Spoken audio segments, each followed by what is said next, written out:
The Fundamentals, Part 1. In the modern world today, we are obsessed with pursuing the best version of ourselves, looks, money, status. But somewhere along the way we recognize that these are superficial, and more often than not, we wished for certain traits of character that would make us better people instead. We seek personal excellence, and this can be achieved through virtue. But what virtues do we need? And what even is it? According to Aristotle, virtue then is a state of character concerned with choice, lying in a mean, i.e., mean relative to us. This determined by reason, and by that reason by which men of practical wisdom would determine it. Now it is a mean between two vices, which depend on excess and that which depends on defect.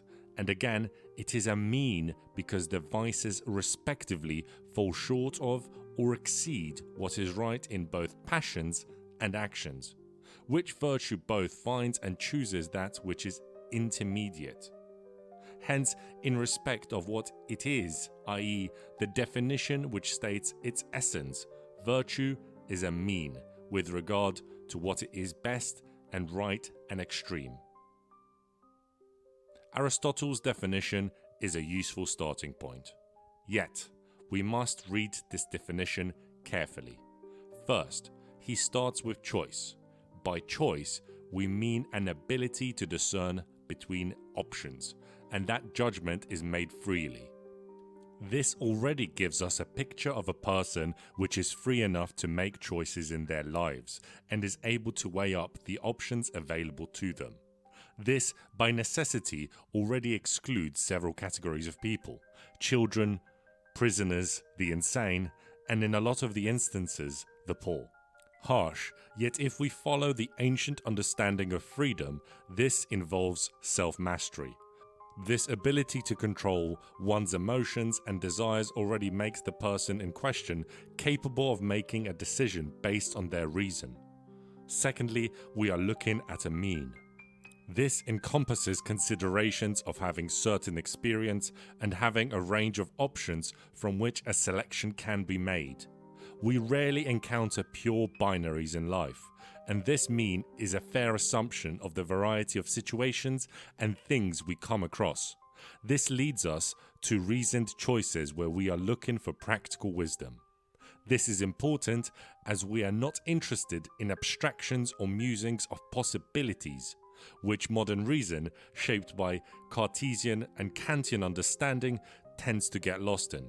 But in raw practical experience of life, those encounters with those possibilities where reason can be applied and those choices enacted. In this, we can talk then of discernment or phronesis.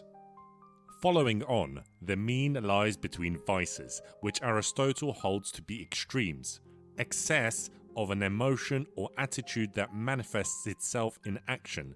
Excesses of aggression leads to recklessness, while excesses of carefulness leads to cowardice, with virtue lying in well-timed courage.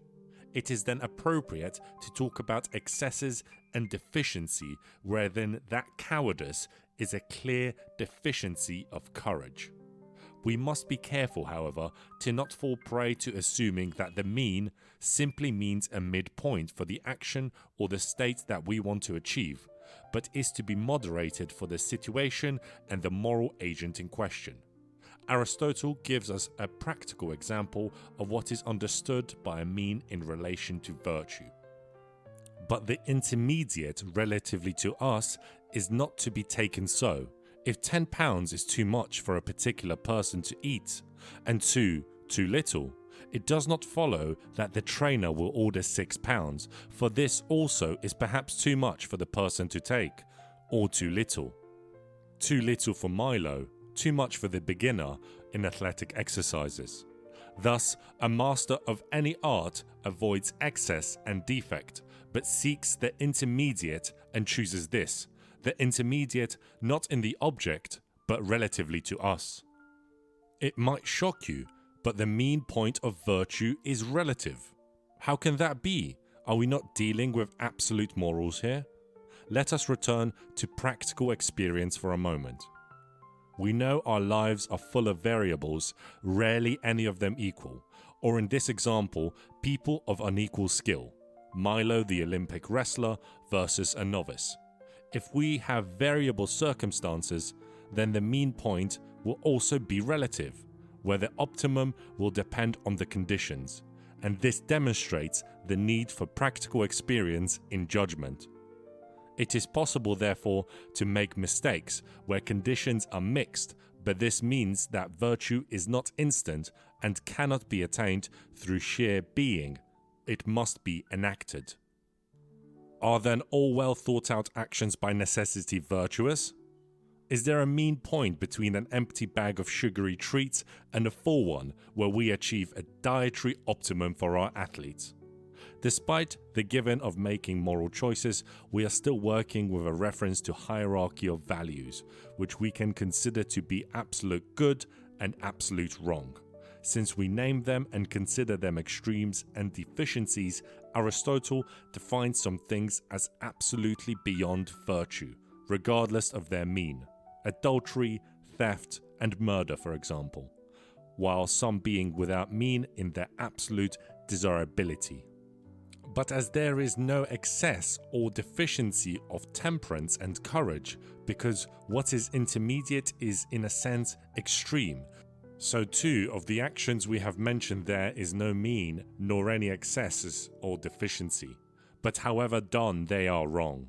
For in general here is neither a mean of an excess and deficiency nor excess and deficiency of a mean. Where we have these traits as expressed in action, we can talk of virtues as consistent display of excellence in daily life. One can hardly be called courageous if some fights are met with eagerness and some with absolute fear, even if a statistical mean would average those out. This is why we must always pay attention to the behavior of other people. Benefit of the doubt can be given, but more often than not, our instincts pick up on the characters of the persons we meet because their behavior, be it good or bad, will be a product of their habits, and those in turn of their character. These definitions open up some uncomfortable questions. Why, in this materialist, dispirited, and egocentric world, should we care about quality of character? We are endlessly told to leave others alone, and more often than not, we ourselves wish it to be left alone to just get on with our lives. But many of us already know that this is impossible. That peace we crave so much has to be earned, and we feel that we need a different way of being. That different way of being means changing the hearts and minds of those around us. The world is other people, and in wanting a better world, we yearn to know that we can deal with people who are of value, not for merely selfish reasons of gain or exploitation, but for the actual intrinsic quality that we find them in and on whom we can rely, and where our own character is ennobled through interaction with that virtue. So what are we working with today? Unlike the ancient definitions, virtue today is most commonly associated with certain character traits and certain ways of being, which make people possessing them innately good. Progressive attitudes to virtues are very one-sided in this, where certain stock characteristics are taken to be the universally positive regardless of their time and place, and thus certain set ways of acting lend themselves to making one seem moral. Endless acts of performative virtue signaling through public protests, deranged online presence, and flippant takes on public policy. All of this is of course in line with easily repeatable rigid doctrine, which is more about signaling one's position in the liberal hierarchy. We can recognize how shallow it is and how hollow, while appearing busy, we are left with no positive result. Nor are we assured in positive moral character of the people engaging in these behaviors. Their obnoxious and vacuous nature repulses anyone who has the most basic understanding of human character. In this, we appear to have an innate understanding of moral value. which goes beyond imposed ideological control. We see the value proposed by these characters, and we find ourselves looking for something more and something better.